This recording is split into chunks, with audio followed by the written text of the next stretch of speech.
When I was about 8 years old, I bought my first CD with what I considered my own money. And the first CD I ever bought was Creedence Clearwater Revival's Willie and the Poor Boys. This album left a huge impact on me and influenced how I listened to music for a very long time. And John Fogerty has been one of those people who has walked with me on my own musical journey for most of my life.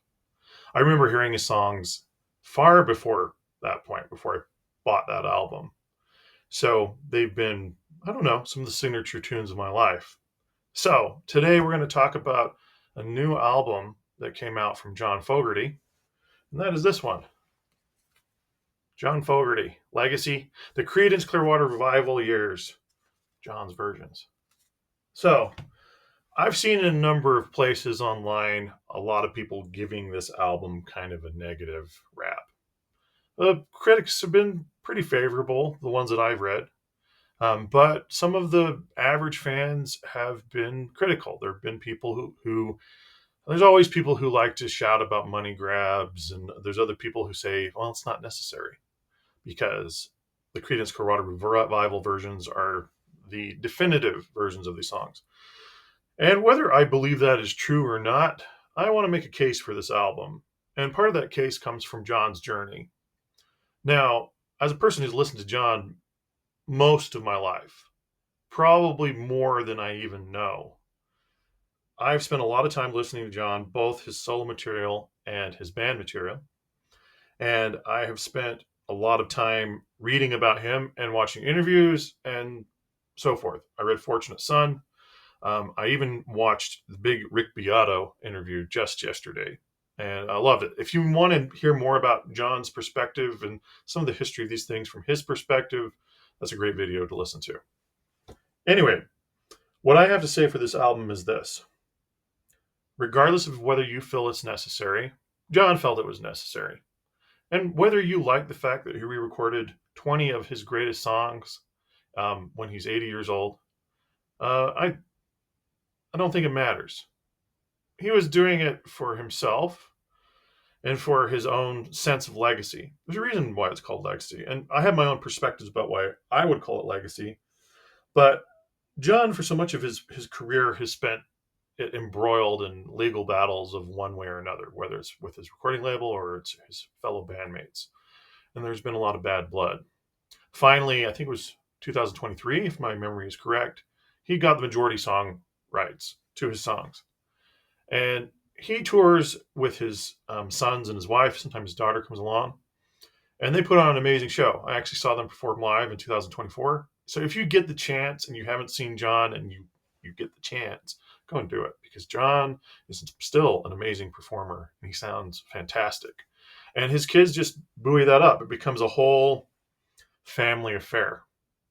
So anyway, John reacquired his song rights. He reacquired the guitar that for many years he never had. That was the original one that he wrote most of this music with.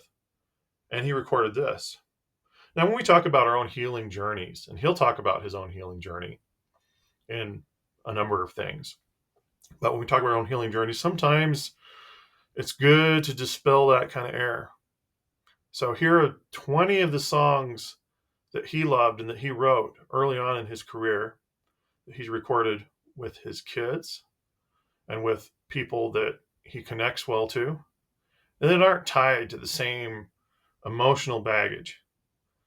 So, whether you like the album or not, which it's a solid album, I really enjoyed it. I'm not going to rate it just because it is simply these songs, and I'm going to do a Creedence Clearwater Revival discography ranking at some point, and that's what we're going to talk about a bit more. But there isn't a bad song on this album, and they're all great sounding recordings. I've seen other people lob off accusations about using certain modern technologies and etc. And I just don't see it. I've seen John play live. I've heard him play and talk and his own passion about his music and his musical integrity to his own stuff. So anyway, is it the definitive way to listen to these? I don't know. It's a great introduction if you've never listened to that work, and you can go back to the originals too. And it's a great way to see how John feels about his material now, and to hear him passionately again singing these songs when he has full control and rights to them, and doing it with people he genuinely enjoys and who help him maintain his own legacy. So, if you want to enjoy John reclaiming his legacy, check out the album. Anyway, love John Fogerty, love his music, and I'm grateful to have him continue to make stuff. I do hope he makes some more original material at some point. It's been a while since Revival. Well, I guess he had the Return of the Blue Ridge Mountain Wrangler. I'm butchering the name. Anyway, we'll talk about that later when we do John Fogerty discography ranking.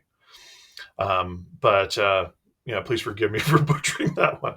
Anyway, so those are my thoughts on John Fogerty Legacy, the Creedence Clearwater Revival years, John's versions, and I hope you check it out, and I hope you choose to enjoy it. Anyway, have a great day out there, and come check out more of our content soon. There's going to be a lot more.